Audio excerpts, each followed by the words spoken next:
In today's episode, do what you're told around fireworks? Fine. My mother did do something about it. Me locker es su locker. So let's get started. Do what you're told around fireworks? Fine. I realize the title should be your instead of your. I am ashamed. This story happened when I was a kid.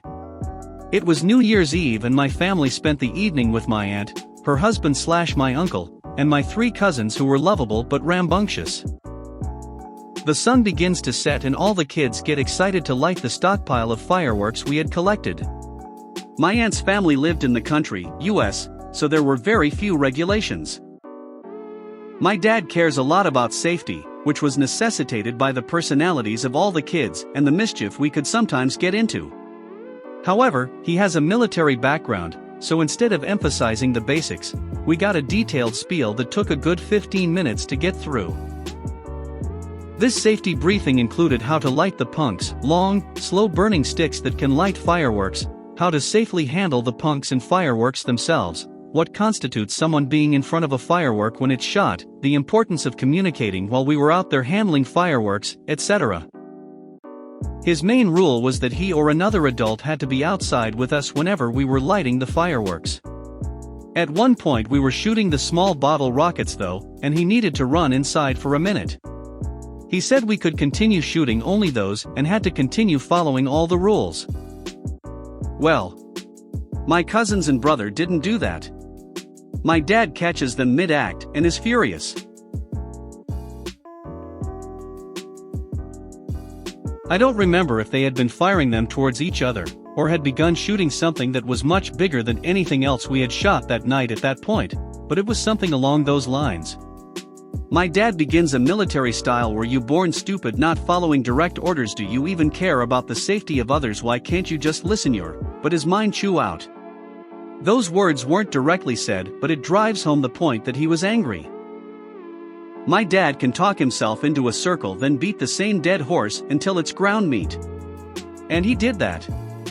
Knowing his unique gift, I had slowly walked away, and was hanging near the house. My sister was there, and we had decided to do sparklers next. After the initial chew out, he began micromanaging all shooting of the fireworks. He demanded everyone line up, hold a punk he would hand us, and then he would light them. We were responsible for our own punks, could only handle the punks, and could only light fireworks when he gave the okay. He began handing the punks out. I had been holding a sparkler, but he assumed it was a punk I had already picked up. They looked similar enough. He continues beating that poor, dead horse about the situation while he lights each punk. There's a small amount of wind near the house, so he stands with his stomach practically touching the end of the punks and covering the flame from the lighter with his hand. I'm standing at the end of the line, so it's taking some time to get to me. Throughout all of this I keep trying to tell him I don't have a punk, and that I don't even want to light any more fireworks that could be lit with a punk.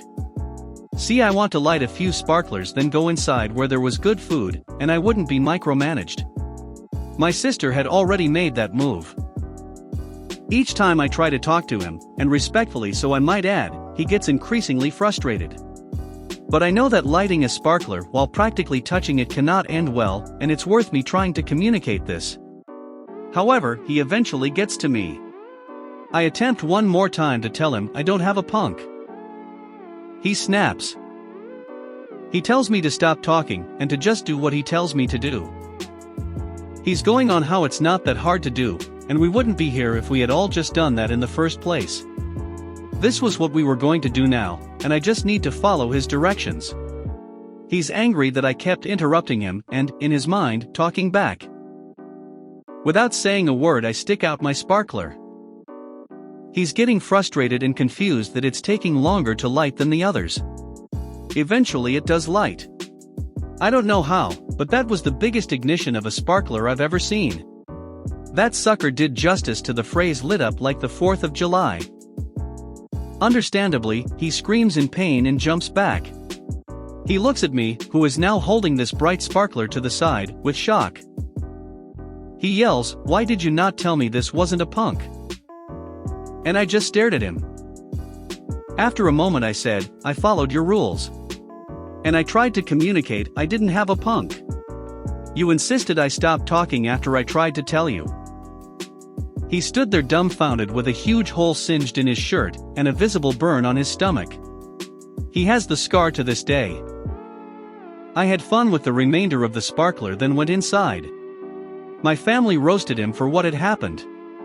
He admitted he was wrong, and to this day, when I'm trying to explain something about a situation to someone in the family, he points to his stomach and tells them they should listen to me. My mother did do something about it. My mother is a Karen of sorts. She only really complains when there is genuinely a valid reason. She's currently complaining to our deputy head teacher about a curriculum which resulted in me not being able to do PE, but that's another story. Basically, it reminded me of this beauty. Where I used to live, Reading, pronounced Reading if the slash of RS is reading this, I went to a primary school nearby my house. It was average when I got there, but it got brilliant when the new head arrived, but I digress. In the UK we have different stages of school in addition to year groups or grades. There was foundation stage, which consisted of nursery, optional, and reception, first grade, key stage 1 which had years 1 and 2, second and third grade, KS2 had years 3 through 6, 4th, 5th, 6th, 7th grades, and then KS3 and KS4 have the rest, but are not important. When I was in year 1, the head of KS1 had a brilliant idea. Sticker charts. Every kid in KS1 had 2 sticker charts, one for learning and one for behavior.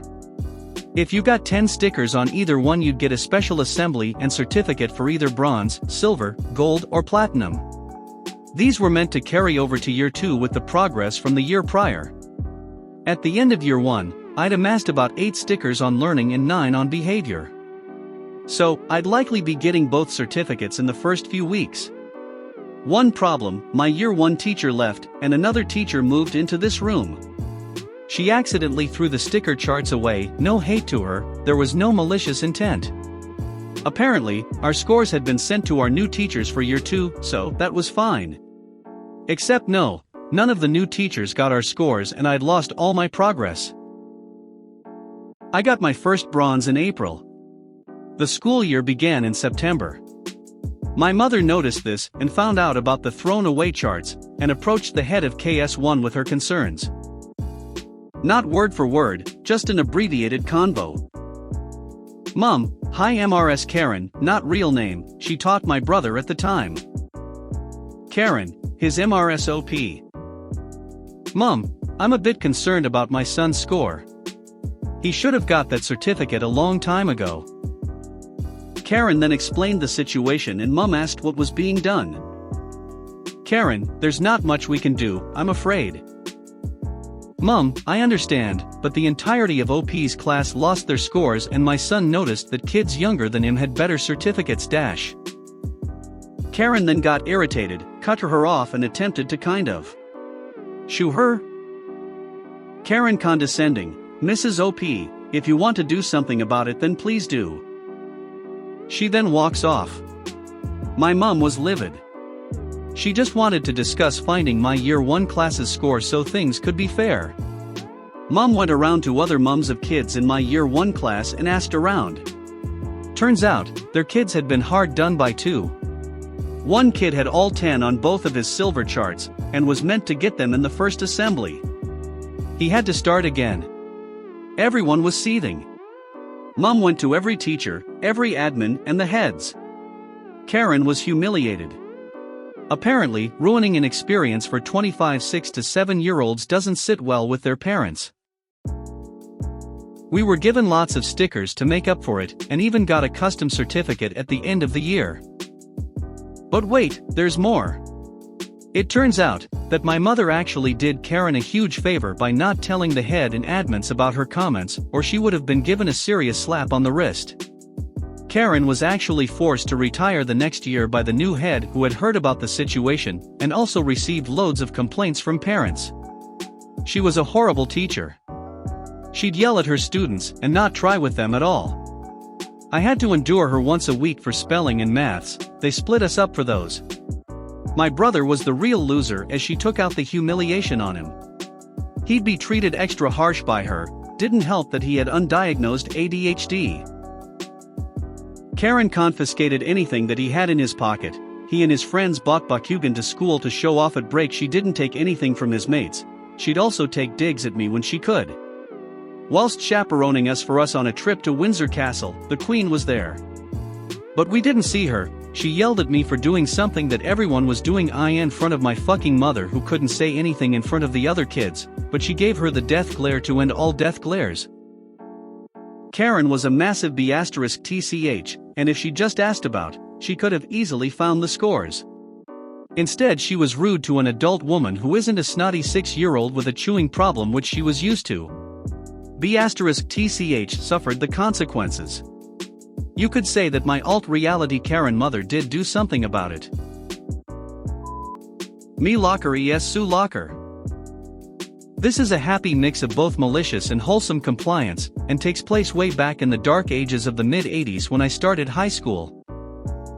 I was 13 when I stared HS and was, naturally, quite excited. Finally, I would be one with the big kids. An adult with textbooks and a locker to put them in. I showed up on the first day for freshman orientation with my shiny new backpack, my lunch money and a lock for my locker. I eagerly lined up to receive my welcome packet with the number of my assigned home for the year, then skipped off down the hall to be confronted by the tiniest of cubbies. There it stood in all its dented and rusty glory. 3 foot tall, 8 inches wide and 1 foot deep. I was a bit bummed but shrugged, slapped on my new lock and stuffed my jacket inside the dark hole that smelled faintly of old gym sweat. Now I am Canadian. Come November, my daily outfit now included a down parka, mukluks, boots, toque, scarf and mittens.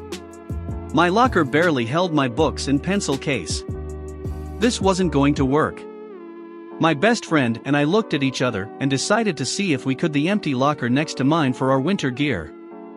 We approached our vice principal to make our plea for more space. Now a little about the VP. This was a man whose ego was only slightly higher than the CN Tower. He would march through the school halls every day singing the song "It's Hard to Be Humble." It was to this man friend and I made our case. The spare locker was empty, unclaimed, unwanted even. VP nope. Students get 1 locker each. That's it. End of story. Now excuse me, I have to patrol the halls. Kids but, sir, the lockers are too small. VP too bad, sucks to be a kid sometimes. Kids but the other one is empty. VP look, I said no. If you ask again I will make you share a locker with someone else. We walked away, deleted, but his parting shot stuck in my brain and I started to think of a plan. Soon, I was sporting a very grinchy grin that alarmed my friend, until I told him what I was thinking. Compliance. The next day, I approached the VP once more. VP, I already told you no. Ask again and you get detention. Mio, it's no about the empty locker, sir. I was wondering if I can trade lockers with someone? VP, yes. Whatever. I don't care. Just stop bothering me. I grinned thank you, sir. And skipped back to freshman hall. It only took a few minutes to convince the owner of the locker under my friend to trade for my much nicer, upper-level spot. Next, friend and I went to visit the wood shop. A few days later, we had a cute shelf made from scraps that perfectly divided the upper cubby into 2. Our books went into the upper cubby, and our winter gear went into the bottom. Our move-in process attracted a lot of notice and amusement from our mates. When they realized our plot, locker sets up and down the hall were converted to shared accommodations. VP huffed and mumbled to himself, but there was nothing he could do about it as we still had our allotted 1 space each and were simply sharing as he threatened us with. As far as I know, the tradition of shared spaces continues to this day. If you made it to the end of the video, thanks for watching. Don't forget to like, subscribe and share, and we will see you in the next video.